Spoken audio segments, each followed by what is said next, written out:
Ladies and gentlemen, welcome to another edition of the Darrell Dukes Podcast. I am your host, Darrell Dukes.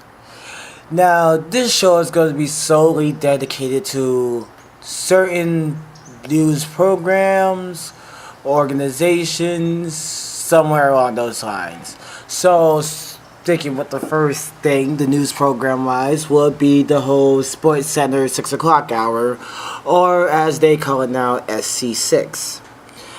SE6 is hosted by two former newspaper columnists, and they have managed to change, in my perspective, the 6 o'clock hour of SportsCenter into a ghettoed version of the 6 o'clock hour of SportsCenter. I'll explain.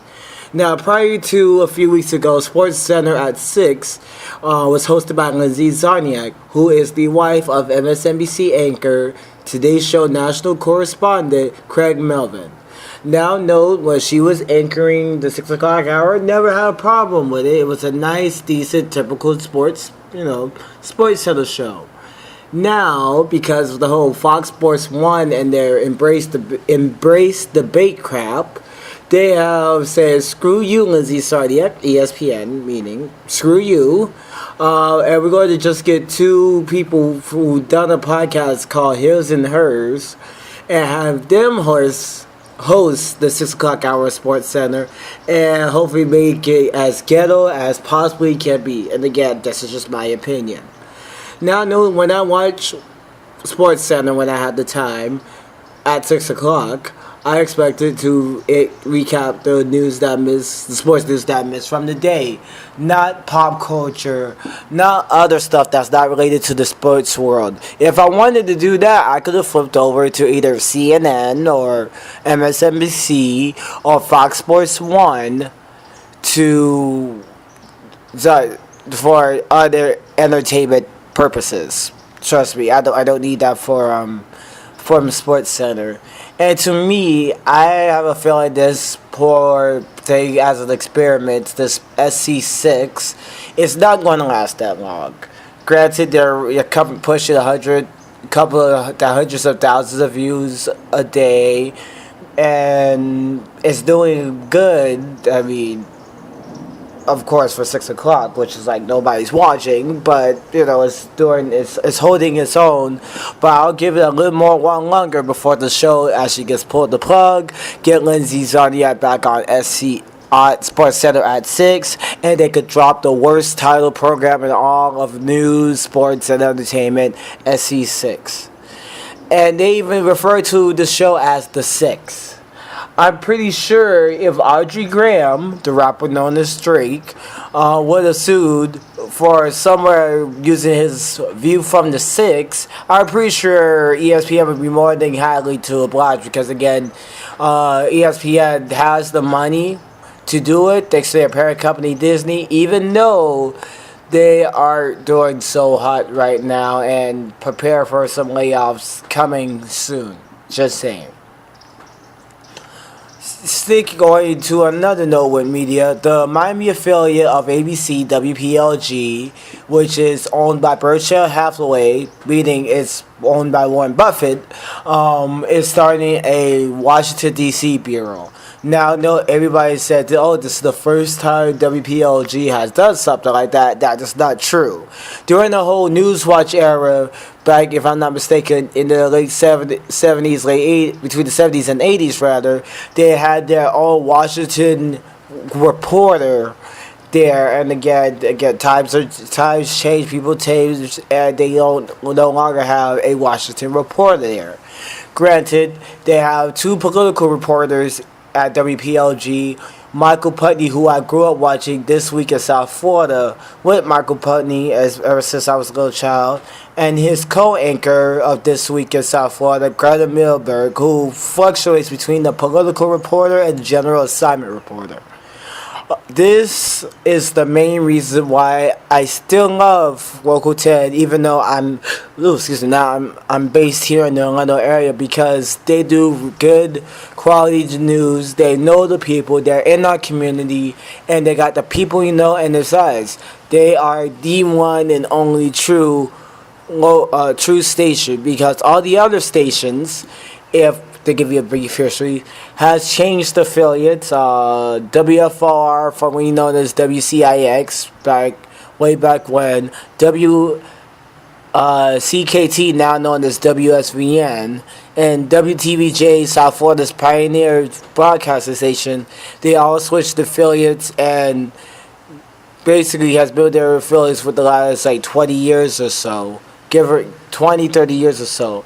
WPLG, as soon as they signed on as WPST, way back when, they have been and still a proud ABC affiliate. So ABC loves the one and only TV10, and I see them having a nice relationship going forward still. Now, WLRN, staying with the Miami area.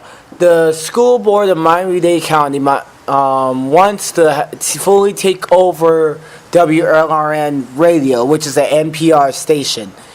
Now, this is a cluster bleep waiting to happen because WLRN has their news partners is the Miami Herald, and WLRN FM is independent from the TV station, which is fully controlled by the school board of Miami-Dade County. If that were to happen, there's a good chance WLRN will lose money, and that wouldn't be good. And in addition, there are 18 reporters, again, from the Miami Herald, that works between Miami Herald and WLRN, will lose their jobs and reapply as school board employees. This is according to an independent reporter that WLRN has hired to make sure that they are doing the story fair and balanced.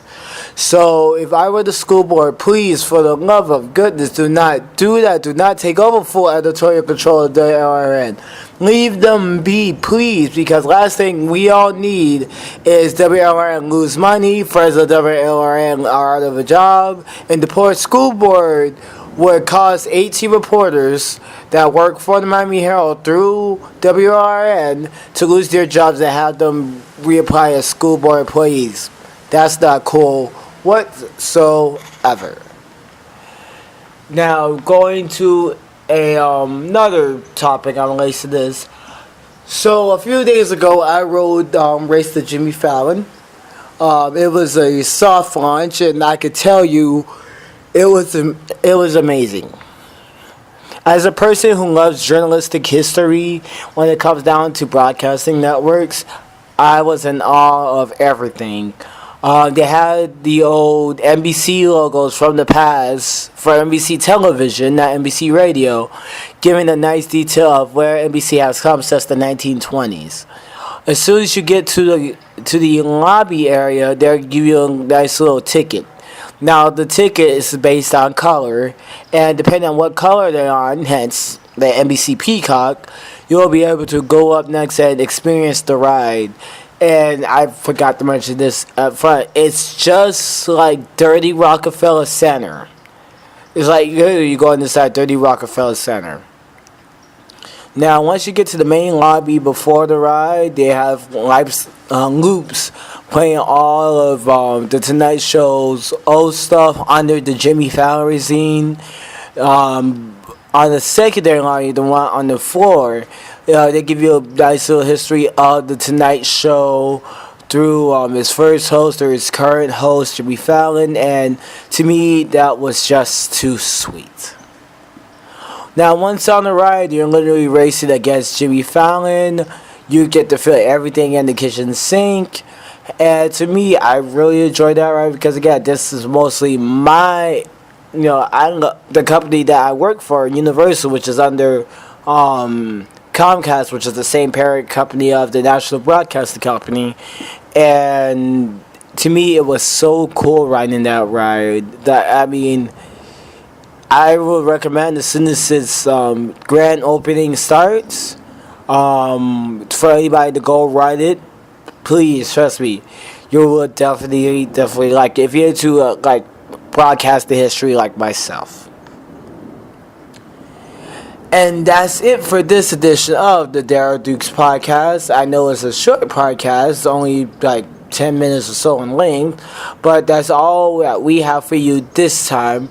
And until we meet again, friends, stay gold.